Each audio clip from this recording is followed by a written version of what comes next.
when my cell phone slipped from my hand, hitting the floor with a thud. The screen still glowed, displaying a photo that stopped my heart. My daughter Grace, in a wedding gown, smiling beside Nathan Brooks, a man I barely knew.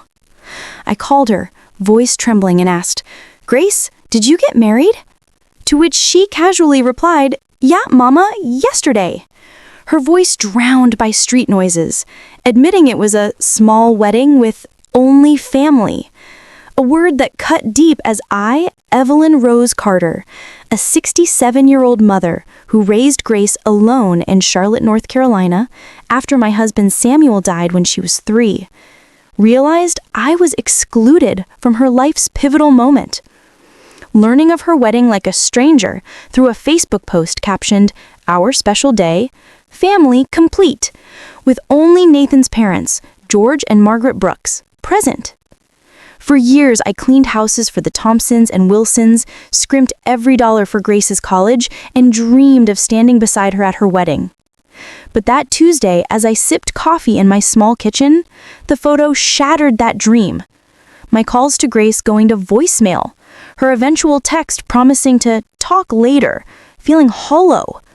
Memories flooded back of nursing Grace through pneumonia at 5, working tirelessly and sewing at night. Of her sweet 16, where I saved for 2 years to throw a grand party. Of daily grinds making her breakfast, helping with homework, despite my limited education, and working extra shifts to fund her business degree. My knees aching, hands cracking, all for her bright future. But in college, Grace changed, drifting away with study groups and friends, her answers growing short. And when she met Nathan, her eyes lit up for his world, one where I, a house cleaner, didn't fit. His first visit saw my feast met with polite distance, Grace later calling me too intense. And as she spent more time with Nathan's polished parents, our family Sundays with Aunt Lillian faded, her graduation dinner exposing my awkward place among their sophistication, Grace warning me to be careful what I said. By the time she and Nathan moved into their fancy apartment, my visits needed scheduling, spontaneity gone. And last Christmas, she chose the Brooks' beautiful traditions over ours. Vague wedding talk left me hopeful but uninformed, and by June, her canceled meetups and distracted demeanor hinted at trouble, until that Tuesday's photo confirmed my exclusion. Not forgotten, but deliberately left out. The pain sharper than Samuel's death, leading me to a Wednesday morning realization that if I wasn't welcome in Grace's life, she wouldn't be in mine. A decision that would reshape us all in ways I never imagined. The days after discovering Grace's wedding were a fog of pain and clarity, as she didn't call or visit, instead posting honeymoon photos from the Bahamas, treating me, Evelyn Rose Carter, like just another social media follower, each image confirming my irrelevance while I tried to stay busy, cleaning, attending Mass at St. Peter's Catholic Church, talking with my neighbor, Mrs. Dolores Sanchez. But the ache lingered. Sorting through an old trunk, I found Grace's childhood relics, report cards, immunization records, photos, reminding me of sewing dresses to fund her classes, skipping meals so she could eat well, and buying her designer clothes to ease her tears. Yet Grace always had excuses for sidelining me: school, work, Nathan, until I became a shadow, unnoticed until that Facebook post. A photo from her confirmation at 8, in a white dress I saved 6 months for, showed her hugging me, calling me the most beautiful mama, and another from her sweet 16 captured us dancing to our song, her saying, "I love you, mama," but now I wondered when I'd become someone to hide. A letter from Grace before college, on pink paper with heart doodles, called me her hero, promising I'd always be her priority, sparking rage. How dare she treat me this way after my sacrifices? Then shame, questioning if I was too clingy or unrefined for her new life with the polished Brooks family. Sleepless, I replayed ignored signs, canceled dinners, brief calls, scheduled visits, and on Friday I called my sister, Aunt Beatrice in Raleigh, who exclaimed, "She got married without you? That girl's lost her mind." As I poured out the story, Beatrice advising, "Live for yourself. She's shown you her priorities, show her yours." Saturday, Grace called, announcing her return and a 5 p.m. visit with gifts, but as I cleaned and made sweet tea, I questioned why I still tried. When they arrived, Grace's casual hug and Nathan's cold smile preceded her flimsy excuse of a simple chapel wedding, offering me trinkets, shells, a t-shirt, candies, as if they erased her betrayal, our talk feeling like I was a stranger hearing vacation tales. That night, I decided to exclude Grace as she had me, and on Sunday, August 12th, 2024, I opened a notebook, writing Plan for Independence, Evelyn Rose Carter, assessing my savings, paid-off house, and a secret account meant for Grace's wedding, now for my future.